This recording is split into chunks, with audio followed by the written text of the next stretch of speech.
કારણ કે હવે અમે આ સમસ્યાથી થાકી ગયા છે। રોજ સવારે કોઈના કોઈના સ્કૂટર ચલવાઈ જાય, રિક્ષા ચલવાઈ જાય, તો બાળકોને સ્કૂલે મૂકવા માટે થઈને કેમ જવાનું? રજૂઆત એ કેટલી કરી છે, એવું નથી કે નથી કરી। ફોટા પાડીને વિડીયા ઉતારીને બધું નગરપાલિકાને આપ્યું જ છે, છતાં એ લોકોને આંખ ઉઘડતી નથી। તો અમારે શું કરવું જોઈએ હવે?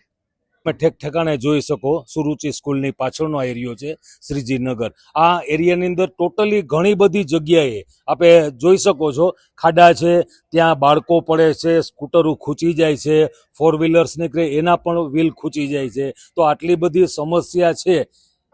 આ છે ગાંધી ભૂમિ કે જ્યાં વિકાસની વાતો થાય છે, પણ વિકાસ ખરા અર્થમાં શું છે તમને બતાવું। રોકડિયા હનુમાન વિસ્તારના દ્રશ્યો છે। લોકો પોતાના ઘરની બહાર પણ નથી નીકળી શકતા। ખાડા છે, કાદવ છે, નાના બાળકો, વૃદ્ધો ને અનેક સમસ્યાઓ છે। લોકો સાથે સીધા વાત કરીએ કે ચોમાસાની સિઝનમાં કેવી પરિસ્થિતિમાં રહે છે। આ વિસ્તાર કયો છે અને કેટલા સમયથી આ સમસ્યા છે? આ લગભગ 15-20 દિવસથી આ સમસ્યા છે।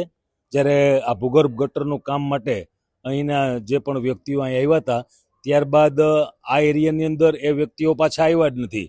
આજે તમે ઠેક ઠેકાણે જોઈ શકો સુરુચિ સ્કૂલની પાછળનો એરિયો છે શ્રીજીનગર। આ એરિયાની અંદર ટોટલી ઘણી બધી જગ્યાએ આપણે જોઈ શકો છો ખાડા છે, ત્યાં બાળકો પડે છે, સ્કૂટરો ખૂંચી જાય છે। કોઈ પણ વસ્તુ લેવા જવા માટે સરકારે મતલબ કે છોકરાઓને સ્કૂલે જવા માટે થઈને કરિયાણું લેવા માટે શાકભાજી કોઈ જગ્યાથી બાકી નથી રહી। ચારે ચાર શેરીઓમાં એટલી હદે કીચડ અને પાણી અને ખાડા છે કે નીકળવા માટે બહુ એટલે બહુ મુશ્કેલી થાય। તેમજ વૃદ્ધો છે ઘરમાં, તેમના માટે દવા દારૂ લેવા માટે જવા માટે થઈને આ રીતે નીકળાતું નથી।